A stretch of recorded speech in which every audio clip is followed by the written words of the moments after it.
If you watch the Andy Ari On3 pick show on Mondays, well, you weren't surprised that Kansas went to Provo and beat BYU. In fact, we told you on Monday's pick show that Kansas was going to go to Provo and beat BYU. But Ari, for those people who did not watch the pick show, and if they're not, well, what are you even doing?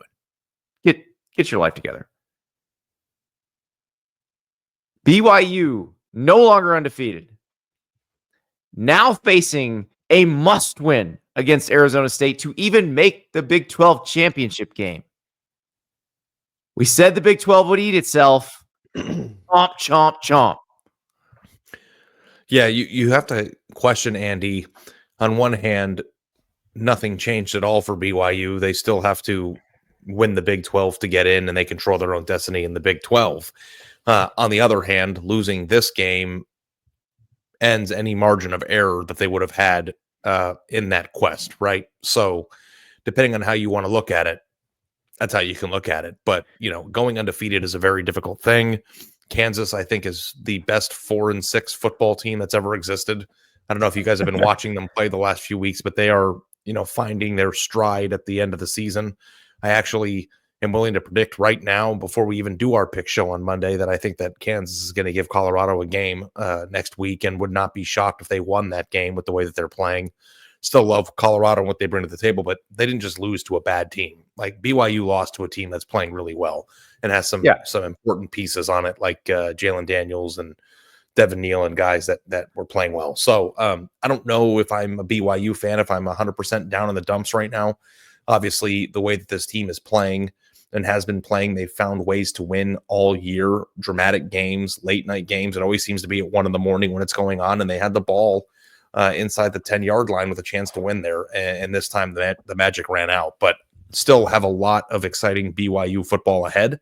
And again, still control their own destiny to make the college football playoff. So we did tell you that Kansas was going to win this game. We did not correctly predict how Kansas would win this game, though, Ari. This was, you mentioned Jalen Daniels and Devin Neal, but they're not the ones that won this game for Kansas. It was Kobe Bryant and Mello Dotson and the defense that won this game. This was a slobber knocker, and it ended basically because BYU had to score a touchdown, and Kansas stopped them short of the line to gain as they're trying to get to the end zone. This was the defense. Took a very fortunate special teams play to get Kansas the lead. Remember, there was a quick kick where Jalen Daniels punts. It hits a BYU player in the helmet. Kansas jumps on the ball and they score. So, I mean, that's the game right there. Yeah. I think that it's hard to nitpick anything that Kalani Sitake does as a coach. I was a little disappointed that they had that illegal procedure false start penalty. Yes, it was a killer. With the game on the line, because they had a timeout in their pocket and there was no reason to save it because they only had 2. And when they gave the ball back, the other team just took knees. It's a really tough break to be short of the marker after you gave up a 5-yard penalty with a timeout in your pocket. Like, that sucks. But on the other hand, too, I just don't know any college football team that can continually win week after week after week in the last second in dramatic fashion. If you go back and you look at BYU's schedule, the way that they've won games this year, dating back to that Oklahoma State game that was on Friday night, that was pretty crazy. And last week, the way that they beat Utah after that penalty, put them all the way down, ran all the way down the field after they extended that drive. Like, it's just hard to do. So I'm not down on BYU. I think they've had a really good season. They've got some wins there. Beating the team that's in first place with the ACC. Like, they have some things to like about it. But you don't have to really wind yourself up, Andy, about where they're going to be ranked or what. I mean, they get to control. They get to control. They could be ranked 100th tomorrow. It doesn't matter. It doesn't matter. What matters is, do they go to Arizona State and win? Because that actually does matter, because if they lose to Arizona State and Colorado wins out, BYU would be out of the Big 12 championship game. And it would be Colorado, Arizona State. It would be. So Arizona State has 2 conference losses. They would have to beat Arizona after they beat BYU, but that they would be heavily favored in that game, I think, at this point. So this is it. And so Colorado's the hottest team in the Big 12 right now, but Arizona State is right on their heels. Arizona State has been awesome the last few weeks. They've won 3 in a row. They just beat Kansas State in Manhattan. They went up 24-0, ended up winning 24-14. So this is what it comes down to, really. BYU facing a must-win. Colorado's path, meanwhile, not easier because they've got to play the Kansas team that just beat BYU. But if they beat Kansas, they're probably in. They got Oklahoma State last. Yeah, it is funny because a week ago, you couldn't even fathom how BYU would not be in Dallas. And now, not only do they have to beat Arizona State, like winning that game is a much tougher proposition than you might have thought a month ago, right? Because Arizona State is playing really, really well. And, most recently on Saturday, beat the crap out of Kansas State, and that's just a team that's feeling good and playing well. That's not going to be an easy game by any stretch of the imagination. And honestly, Andy, we've got 2 Big 12 bangers next week. We got Kansas, Colorado.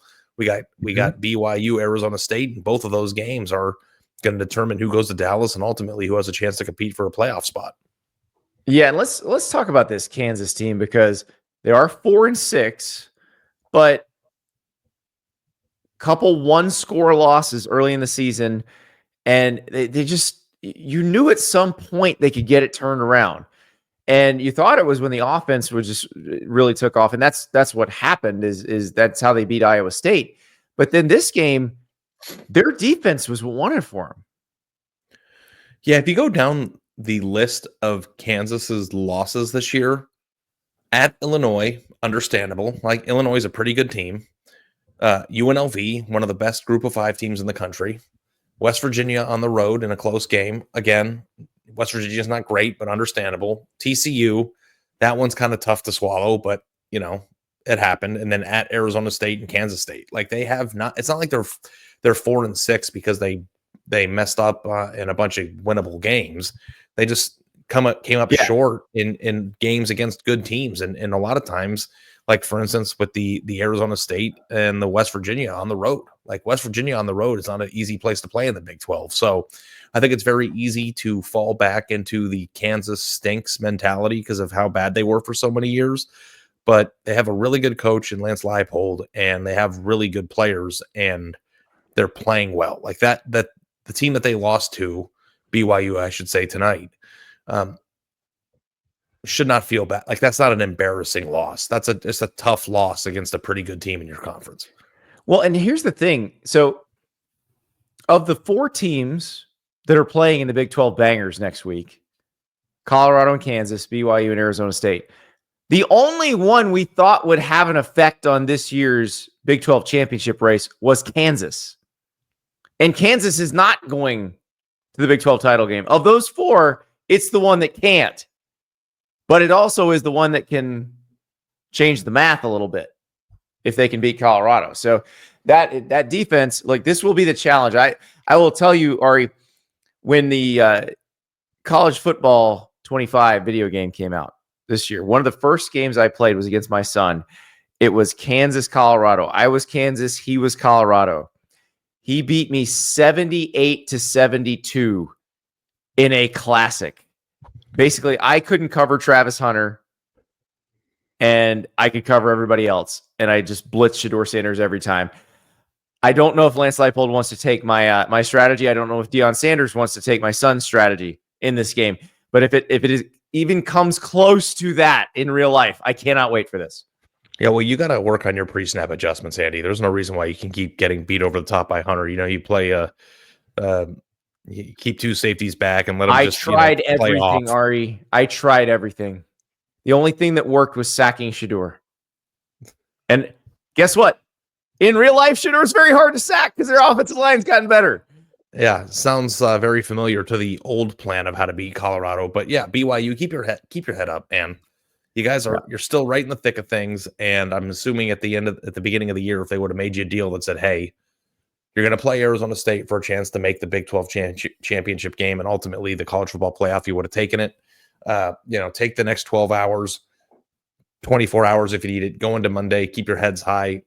Still a lot of great football ahead for BYU. Tough loss, a lot of crazy Big 12 football, which is exactly where we thought we were going to be. Maybe not the teams that we thought it was going to be, Andy, but we knew that the Big 12 was going to get a little weird, and here we are.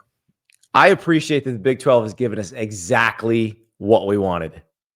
And next week, we get 2 amazing games that will help decide the conference title.